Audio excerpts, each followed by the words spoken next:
జనవరి 19వ తేదీన గొప్ప ఏదైతే అంబేద్కర్ విగ్రహాన్ని ఆవిష్కరించబోతున్నారు గౌరవ ముఖ్యమంత్రి వైఎస్ జగన్మోహన్ రెడ్డి. ఇందులో భాగంగా థ్యాంక్ యూ సీఎం సార్ అని ఒక మంచి కార్యక్రమాన్ని దళిత సంఘ నేతలందరూ కూడాను నిర్వహించారు. మనతో మాట్లాడతాకి మాలమహానాడు రాష్ట్ర అధ్యక్షుడు యోన్ రాజు ఉన్నారు. సార్ చెప్పండి, ఎందుకని ఇంత ప్రత్యేకమైన గుర్తింపు విజయవాడ నగరానికి వచ్చింది? ప్రపంచంలో అతిపెద్ద విగ్రహాన్ని నిర్మించడంలో ఇందులో ఏమైనా రాజకీయ కారణాలు ఉన్నాయా? ముఖ్యమంత్రి గారు ఇంత కోట్లు వెచ్చించి ప్రధాన నగరంలో విగ్రహాన్ని ఎందుకు ఏర్పాటు చేశారు? జేబీఎం అండి. మరి ముఖ్యంగా ఐ డ్రీమ్ వారికి నా హృదయపూర్వక ఉద్యమ జేబీఎంలో మరి ముఖ్యంగా మా వైఎస్ జగన్మోహన్ రెడ్డికి నేను శిరస్సు వంచి పాదాభివందనలు తెలియజేస్తున్నా. ఇది రాజకీయ కోణంలో మనం చూసేది ఏం లేదు సార్. ఇది గత ప్రభుత్వంలో బడుగు బలహీన వర్గాల ఆశాజ్యోతి బాబాసాహెబ్ అంబేద్కర్ గారి విగ్రహం మా మనోభావాలు దెబ్బతినే విధంగా మూతికి ముందు మొలతోడు కట్టుకొని ఊరికి చివర కాటికి దగ్గర వెలివేయబడిన మా జీవితాలని అంబేద్కర్ గారు ఎలా అయితే మమ్మల్ని ఇలాగ బట్టలు వేసుకుని తిరిగే స్థితికి తీసుకొచ్చారో అదే రీతిలో ఇప్పుడు వైఎస్ జగన్మోహన్ రెడ్డి గారు గత ప్రభుత్వంలో ఊరికి చివర ఎక్కడో ఊరికి చివర ముళ్ళ కంపల్లో శంకుస్థాపన చేశాడు చంద్రబాబు నాయుడు గారు. పూర్తి చేయాల 100 కోట్లు అన్నాడు. ఆజీ క్యాజీ అని మాకు క్యాబేజీ పెట్టాడు. ఏం చేయాల? బడుగు బలహీన వర్గాల ఆశాజ్యోతి రాజ్యాంగాన్ని తూచా తప్పకుండా నిర్వర్తించే వ్యక్తి ఒక వైఎస్ జగన్మోహన్ రెడ్డి గారు. ఎందుకంటే ఇంచుమించు 4,000 కోట్లు ఖరీదు చేసే సైట్ గవర్నమెంట్ సైట్లో బడుగు బలహీన వర్గాల ఆశాజ్యోతి ప్రపంచ మేధావి ఆయన కాంస్య విగ్రహాన్ని పెట్టి మా తలరాతలు మార్చాడు. ఇప్పుడు స్వాతంత్రం వచ్చి 75 సంవత్సరాలు అయినా మాకు స్వాతంత్రం వచ్చినట్లు లేడు. ప్రపంచ మేధావి విగ్రహం పెడితే విజయవాడలో ఆంధ్రప్రదేశ్ దళితులకి స్వాతంత్రం వచ్చినట్టుంది. మరి ముఖ్యంగా మా జగన్మోహన్ రెడ్డి గారికి నేను నీలసలాం తెలియజేస్తున్నాను.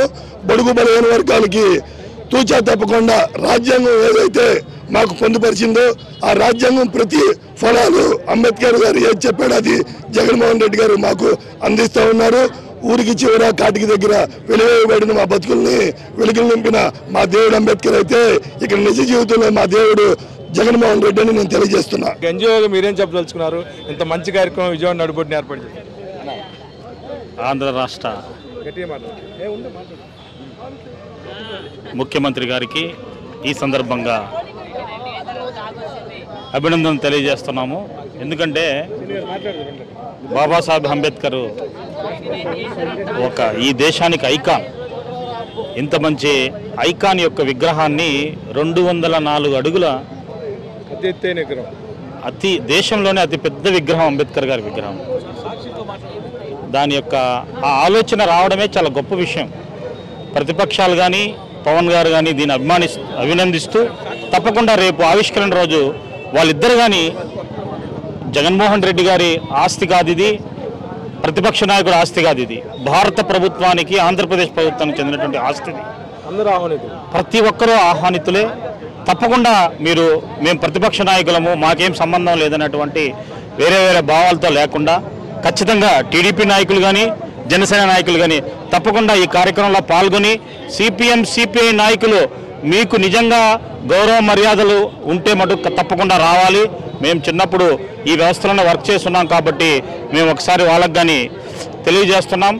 తప్పకుండా ఈ యొక్క విగ్రహాన్ని ఖచ్చితంగా గౌరవించాల్సినటువంటి బాధ్యత ప్రతి ఒక్క పౌరునికి ఉంది.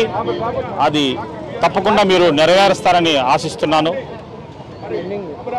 జై భీమ్. మొత్తమే కూడా ఆంధ్రప్రదేశ్లో ఒక గొప్ప ఏదైతే అంబేద్కర్ విగ్రహాన్ని నెలకొల్పారు. సార్ చెప్పండి. నేను AP aided colleges association state president అండి.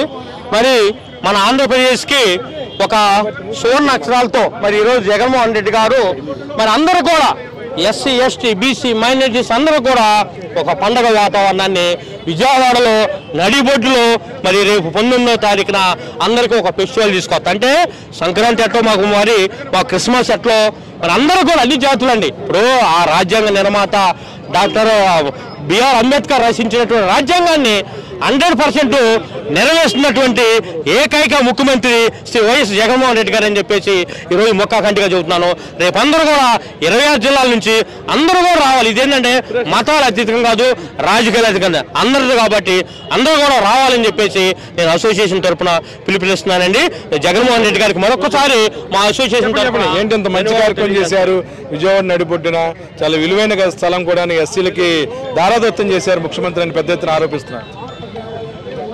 స్కాములు చేయటం గత పాలకులకి బాగా తెలుసు. అది చంద్రబాబు గారికి వెన్నతో పెట్టిన విద్య.